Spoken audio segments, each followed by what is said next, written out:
大家好，我是克里斯，今天又來賞車啦！哇，這一次真是不得了啊！前幾天呢，我經過新三亞車行的時候，我被一台相當熟悉車影給抓住了目光。不仔細看還好，一看價格表簡直受不了，居然是一台售價6萬8的曼巴 MMBCU 的遠親，馬來西亞在地組裝的 Naga E55。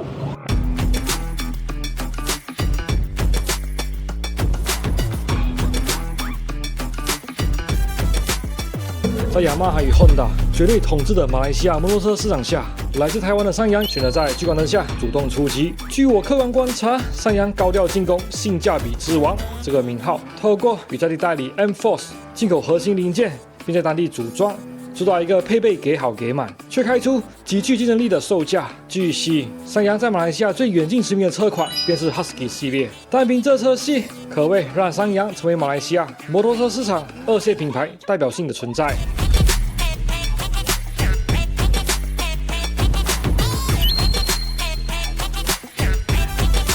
OK， 那今晚就一步一腳印，稍微來誇幾台三陽在馬來西亞還蠻酷炫的遠近車款。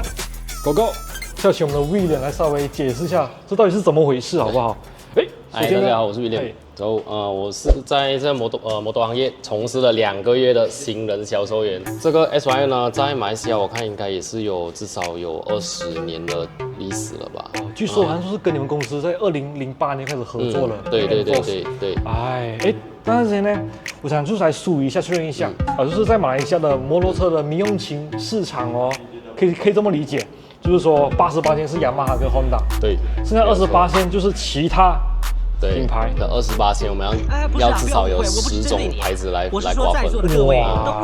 其實我來到這裡的時候哦，我是衝着問他這裡有沒有光陽或三陽，他說光陽幾乎是戰略不一樣啦，所以三陽的能力度會比較高一點。三陽的話會賣比較多了主要現在是Husky E50，然後 Naga E55，這兩個是賣的最好的，這2款。這一台也是在本地組裝的嗎？對，在本地組裝，在檳內。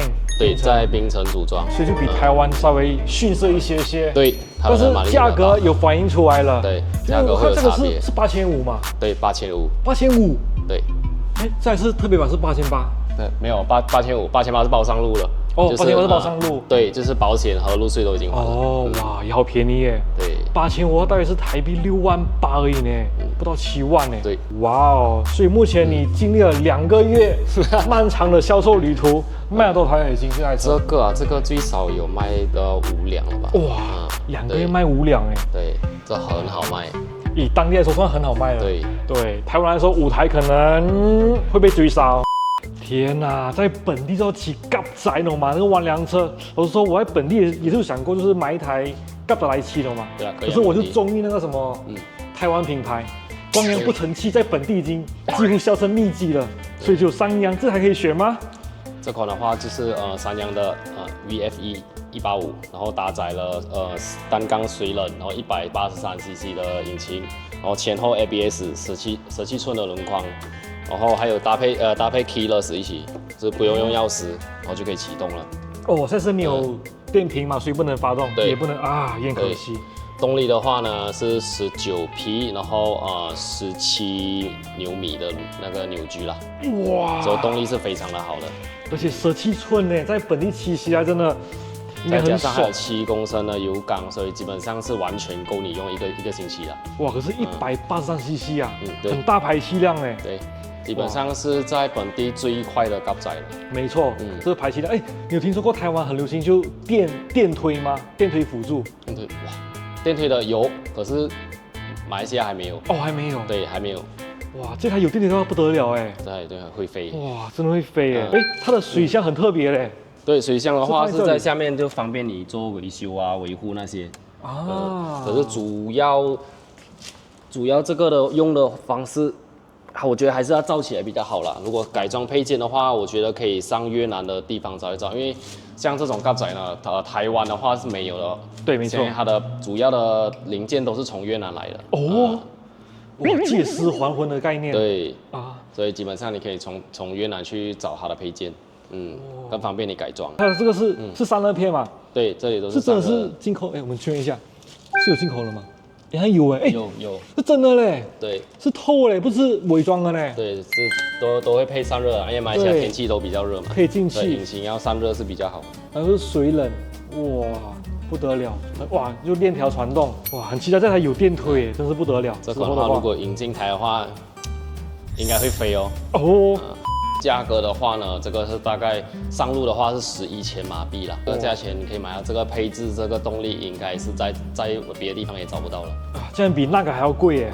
是，也是啊，配備就不一樣啊，其實馬力也比較大。哇，哎，對了，它也是沒有車廂，對不對？對，沒有車廂的。如果可以開一下嗎？這一個的話，下面是這樣的，這是給你裝電池的地方，然後你的油箱是在這裡。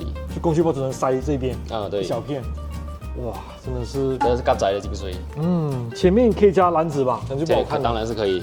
哎呀，哇，哎，其實剛才要馬來西亞，其實是整個東南亞幾乎是88年是給 Honda 跟就雅馬哈給壟斷了嘛。對。哇，天哪，真的是太可怕了，日本車。哦。可是現在三陽在馬來西亞做得到的成績，基本上是別的牌子沒有辦法可以比的。不過我覺得三陽在本地很聰明，在馬來西亞很聰明，因為它除了就是在本地有組裝廠之外呢。還把一些配備都已經都給滿，同樣的裝備是嗎？在日本車可能就要貴將近1倍的價格了。對，像這個 Naga 嘛，它的配備幾乎可以跟那個 ADV 160相比。對，可價格少了快一半。對，少了快一半。哇，我覺得三陽真的是這一步走的還蠻微妙的，還蠻厲害的。這個的話有出了3台。哇，3台哦。這個還是雅馬哈的天下啊。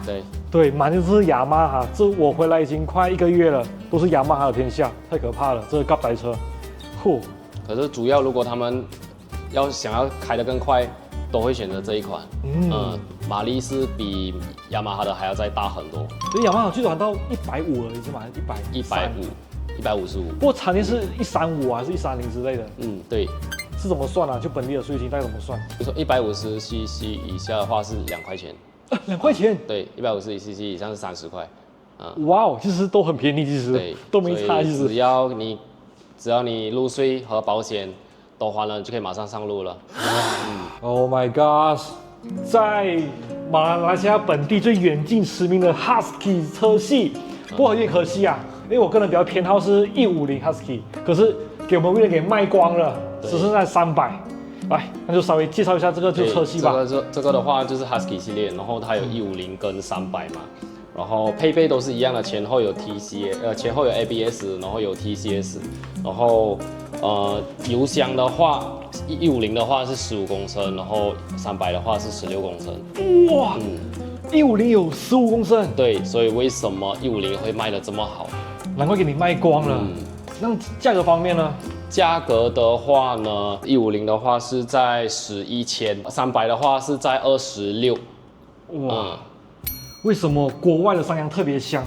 對，價錢基本上都會拉得比較低啦。所以，如果是150cc的話，15公升的汽油，對，這樣續航應該有超過500了吧？續航的話超過500，接近600。接近600。然後動力當然也不差，如果是150的話，它動力的話是馬力有14匹，然後有14牛米，然後如果是300的話是25匹26牛米，動力的話是相當不錯，然後油耗也不高。感覺這規格記得那麼清楚，表示的是有很多人來詢問吧？對，哇，不得了，不得了，不得了。三陽車其實在本地也蠻多車款的嘞。對，就以下就先省略了。好，那你覺得2系品牌哦？你覺得三陽的最大的競爭對手是誰？這麼多，我覺得三陽還是最好的。哦，真的假的？跟其他牌子比起來。可是我剛看起來那種是中國的那種住踏板車做的也很屌哎。主要是配置給的高了。哦，價格也是會打得比較低啊。可是比三陽低嗎？比三陽低。可是如果你說耐不耐用？我覺得三陽是不錯的哦，確實啦，講到耐用度的話，對，其他不好說啦。我說台灣的品質相對是有保障的，對，主要是民用用得好。OK cool。感謝威廉的誠心分享，讓我如此快速大致了解到馬來西亞摩托車的市場現況。總而言之，逛完這圈之後，我其實蠻意外的。在雅馬哈跟 Honda 絕對自爆的馬來西亞摩托車市場裡，原本會以為其他品牌的生存空間會很有限，但我發現這個市場比想象中的多元，也精彩得多。這樣的競爭氛圍跟台灣非常不一樣。在台灣，各家車廠的競爭相對的直接，新車一推出，就是規格、價格、配備，甚至是誰快誰0.1秒之類的終極交鋒。而在馬來西亞，在2大日系品牌長期站穩主流的情況下，其他車廠反而更像是在尋找差異化的生存之道。這次看到三陽選擇一條相對積極也且回憶的策略，透過在地組裝控制成本，把配備給好給滿，再用價格創造吸引力，讓消費者在主流之外多了一個可以認真考慮的選項。而從消費者的角度來看，這樣的市場結構其實是最有利的，因為當每個品牌都必須想辦法說服你，而不是靠品牌本身，或是知道對立就能賣車的時候真正受惠的往往就是掏錢買車的消費者。這一次這算是一個蠻有趣的閒談，也借機換個角度想想，在不同的市場環境下，競爭方式的差異，最後會怎麼反映在消費者的身上？最後，我也順帶一提，周杰倫的《稻香》裡曾提到，鄉間的歌謠，永遠的依靠。回家吧，回到最初的美好。這趟回鄉之旅，我也會隨緣找點機會騎一車，高爾拉曼，回到最初的美好。那今天影片就這樣子啦，我是克里斯，我們下次見，拜。